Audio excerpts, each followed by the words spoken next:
Robert Redford, almost 85. She was the love of my life.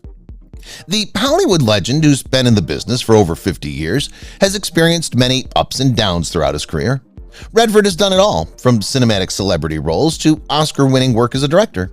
Since Butch Cassidy and the Sundance Kid made him a ubiquitous name, he's been one of the most dependable actors on the big screen, having appeared in such classics as Out of Africa and All the President's Men.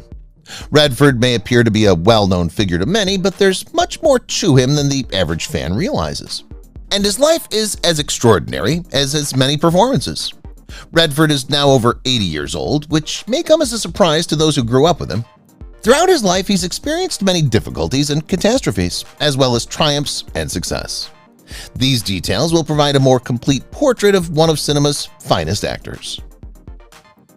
Early years. As the founder of the Sundance Film Festival in Utah, where he resides, Redford has always appeared to offer a mature alternative to Hollywood's most mainstream elements. Nevertheless, he was born in Santa Monica. Redford was born on August 18th to Charles Robert Redford Sr. and Martha W. Hart. Robert was the only child of his milkman father, who ultimately became an accountant at an energy company, and his mother. His mother passed away in 1955, but his father remarried and had a son named William with his second wife, giving Robert a stepbrother. Polio. If you followed Redford's career as a director attentively, you may have seen an episode of Cathedrals of Culture that he directed in 2014. In the episode, he highlighted the Salk Institute for Biological Studies in San Diego. Redford explained his reasoning to the Express newspaper, despite the fact that it may appear to be an unusual choice.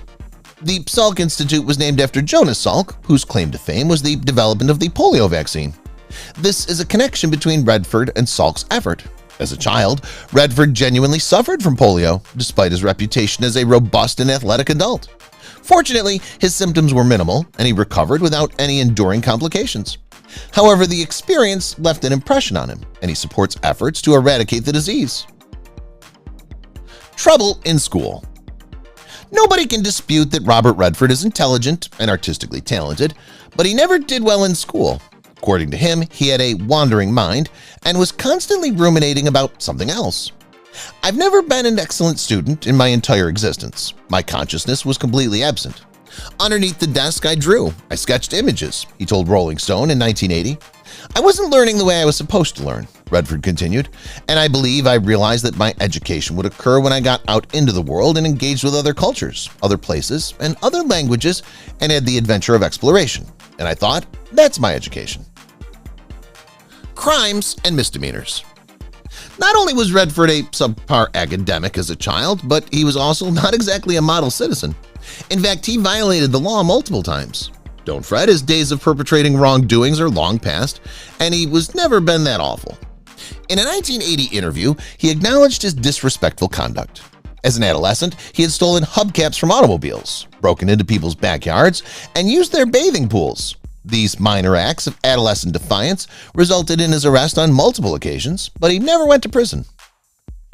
Higher education. Despite the fact that education was never Redford's strong trait, he attended the University of Colorado on an athletic scholarship. In addition to being a pitcher for the baseball team, he joined Kappa Sigma. His college years were not flawless, however. After the death of his mother, Redford developed an alcoholic dependence, which interfered with his academic career. He was unable to maintain his scholarship and was forced to withdraw out of school. In 1987, the university awarded him an honorary degree, so everything turned out well. Meeting his match. Meeting Lola Van Wagenen was a highlight of Redford's undergraduate years. They met at the University of Colorado, where she was also a student, and they soon fell in love. However, their relationship was put to the test when Redford pulled out. After abandoning his studies, Redford resolved to travel and spent a year in Europe. At the time, he lived in Italy, Spain, and France, and even studied art in Paris. He and Lola were separated for a year, but their love didn't falter. When he returned, they continued where they had left off. Tying the knot. Having been reunited, they decided to marry. Given that Robert Redford had not completed college and didn't appear to have a promising career ahead of him, it was difficult for Lola Van Wagenen's parents to approve of their daughter's marriage to Redford. However, the couple chose not to seek permission, and in 1958 they fled to Las Vegas to marry in secrecy. However, they did not intend to keep their secret for long. 5 weeks later, they decided to tell everyone, so they invited their closest friends and family and held a second wedding ceremony, this time without any secrecy. A growing family. It didn't take the Redfords very long to establish a family. Lola gave birth to Scott Redford in 1959, and the couple welcomed their first child, Shauna Redford, in 1960. James, their second son, was born in 1962, followed by Amy, their fourth and final child, in 1970. While Robert and Lola raised amazing children, the family suffered a tragic loss when Scott died of sudden infant death syndrome at the age of 2.5 months. It was a tragic reflection of what Martha and Charles Redford endured when their twin daughters passed away before Robert's birth. Son James also had health issues. The death of their first son, Scott, was not the only calamity involving their children's health that the couple had to endure. Only 3 years after Scott's death, their son James was born 7 weeks prematurely and nearly perished from a respiratory condition. After surviving that, he developed ulcerative colitis as a teenager, which necessitated the removal of his colon as well as 2 liver transplants before he turned 30. It was believed to be over, but his liver disease returned in 2018, and he was diagnosed with cancer while awaiting another liver transplant the following year. James passed away at age 58 on January 16, 2020. James was a successful writer and producer in his own right, producing, among other films, the 2009 HBO documentary Man vs. Ford. In addition, he established the James Redford Institute for Transplant Awareness to educate the public about organ donation. Robert Redford, at the age of 85, commented on the loss of his sons. "We were devastated. They led a gorgeous, influential existence and were cherished by many." Love lost and found. Unfortunately, Robert and Lola were unable to maintain their union. The couple divorced in 1985, despite having spent nearly 3 decades together. Their union had to end. Every marriage has its ups and downs, but according to Redford, the death of their son Scott was something they never truly got over. Redford said in a sincere interview, "It was very difficult. We were quite youthful. We knew nothing about SIDS, so your only thought is that you did something incorrectly. As a parent, you have a tendency to place the responsibility on yourself. That leaves a scar that will likely never fully mend." However, Redford would experience love once more when he began dating Sybil Saggers. The couple tied the knot in 2009, but had been living together since the 1990s. A troubled soul. Evidently, Robert kept many things to himself, particularly his emotions. Even his biographer, Michael Callan, who spent 14 years interrogating Redford and had complete access to his family, friends, and decades of private diaries and letters, was unable to convince the actor to discuss his emotional scars. There appears to be something that concerns him. Redford stated, "People believe I've had it simple. That's difficult to tolerate. That's so untrue," he went on to say. "I am not into shared soul searching." Even though he's excellent on screen, it appears he has some inner work to do. First roles. Redford began performing at a tender age and landed his first Broadway role in his early 20s. Even though he had achieved success, the demands of the theater were difficult for a young family due to his training. When his second child was born, he decided to switch to television in order to avoid spending nights away from his wife and children. Redford's transition to television was fortunate, and he appeared on many of the top programs of the time as a guest performer. He appeared on television programs such as The Twilight Zone, Maverick, Perry Mason, and many others. And while he was still a long way from stardom, he was undoubtedly on the right track. Womanizer? Robert Redford was not a philanderer. He was Hollywood's golden child and was adored by many, particularly his female co-stars fell for him one by one. For example, Jane Fonda.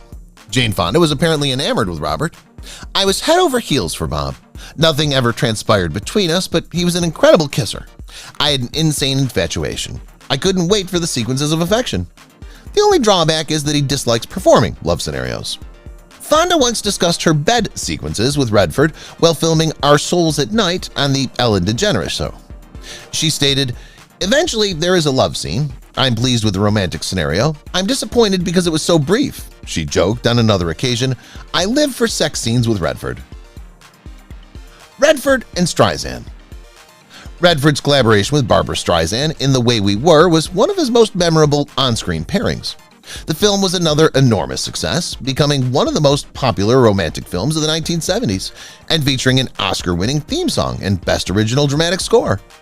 There were 4 additional nominations, including one for Best Actress for Streisand, and Redford starred in his 3rd film directed by Sidney Pollack, with many more to come, including 3 Days of the Condor. The screenplay was written by Arthur Lawrence, who also wrote the autobiographical novel. A devoted dad. In 1983, Redford's daughter, Shauna's partner, the University of Colorado student Sid Wells, was shot by Thane Smika, a 24-year-old roommate who had recently moved into his apartment.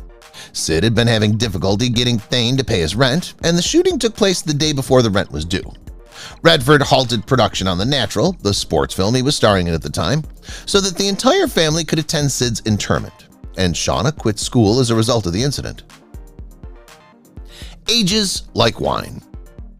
The hit film Indecent Proposal from 1993 was about a billionaire, portrayed by Robert Redford, offering a woman, portrayed by Demi Moore, $1 million to sleep with him after he sees her and her husband lose their savings in Las Vegas, and how that affects their struggling marriage.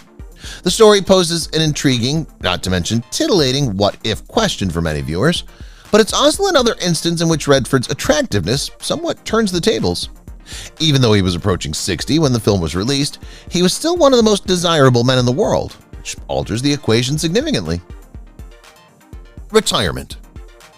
Redford retired in 2018 following the release of his final film, The Old Man and the Gun, though he has since made cameo appearances in Avengers Endgame and the Watchmen series.